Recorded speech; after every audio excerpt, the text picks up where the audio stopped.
Now, despite the title, I do not think that Biden is weighing anything. But his administration, yeah, of course. I mean, Saudi Arabia came out recently calling out the Democrats of asking them to tinker with the gas prices before midterms. I mean, look, the Democrats are having elections. Saudi Arabia. Whoosh.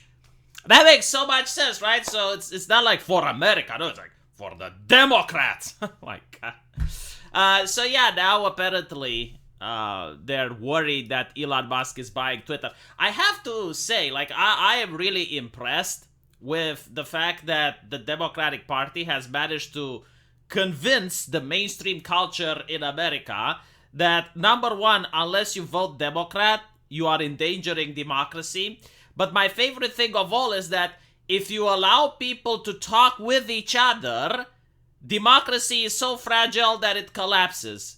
So just think about this, right? Like the only reason that they're in power is because people aren't talking to each other. Like if we just allow people to communicate, I mean that would be detrimental, right? So they like the status quo. They like how Twitter is now. And by the way, if you look at how many Twitter employees have donated to the Democrats last year, you might understand why.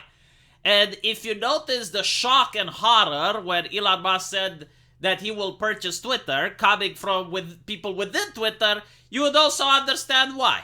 I mean, they're not shocked and horrified that they're going to get censored. No, they're shocked and horrified that there may be no more censoring.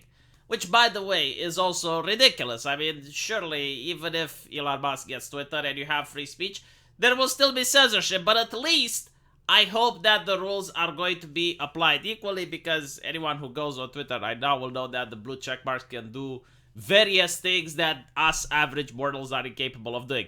So why are people saying that President Biden is weighing decision to block Elon Musk's Twitter buyout? Well, apparently, according to this, Biden administration officials are discussing whether the United States should subject some of Elon Musk's ventures to national security reviews, including his deal for Twitter and the Starlink satellite network, sources tell me. According to Bloomberg TV, Elon Musk reacts to Biden official discussions still at early stage on what tools, if any, are available to let federal government to review his ventures. It would be hysterical if the government stopped Elon from overpaying for Twitter. It would be hysterical, wouldn't it? Especially all those people like, my private company can do whatever it wants. Whatever. Like, you know? Sure, I mean, Coca-Cola can pollute rivers, right? Because my private company can do whatever it wants. At this point, like, I don't think they believe the argument. I don't think the other side believes the argument, but it's like just one of those copes where you say to silence a conversation because it's not going your way. I mean, they know it's unfair. They know that their opposition is being censored, but they will say these things anyway just to, you know, like, yes, you're being censored. Now shut the fuck up. We don't even want to have the conversation. So, according to Occupy Democrats, the national security expert who testified at Trump's impeachment hearing, Fiona Hill, drops bombshell, accusing Elon Musk of being an intermediary who is transmitting messages from Putin that will help Putin win the war against Ukraine.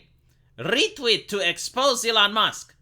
If you're terrified that Twitter is about to be bought by Elon Musk, a man who U.S. national security experts Fiona Hill has declared an intermediary who is transmitting messages from Putin, please retweet. So I would like people to remind that Elon Musk provided Starlink for free to Ukraine. That is such a Putin asset, isn't it? Especially when the Ukrainian government claimed that the internet, the satellites, were instrumental at fighting the war. And when Elon Musk was told to fuck off by a Ukrainian diplomat, and he said, okay, well, I'm taking my toys and I'm going home, they freaked out. They were like, well, we're under a war. We need the satellite. So, like, how does it work, right? Like, you're an asset for Putin, but at the same time, you're giving Ukraine free satellite coverage. Maybe he's playing some 4D chess, isn't he? Now, of course, Elon Musk denies the fact that he spoke with Putin, and he says that the last time he had a conversation was 18 months ago, and that the subject was space. But I mean, well, it doesn't matter.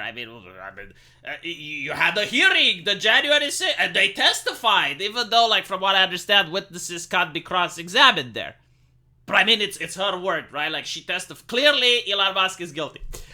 So, I think this is what they're mostly afraid of, right? Like, they're having all of these social medias colluding with each other, and it may create an echo chamber. Oh my god. Like, can you imagine an echo chamber? Holy shit.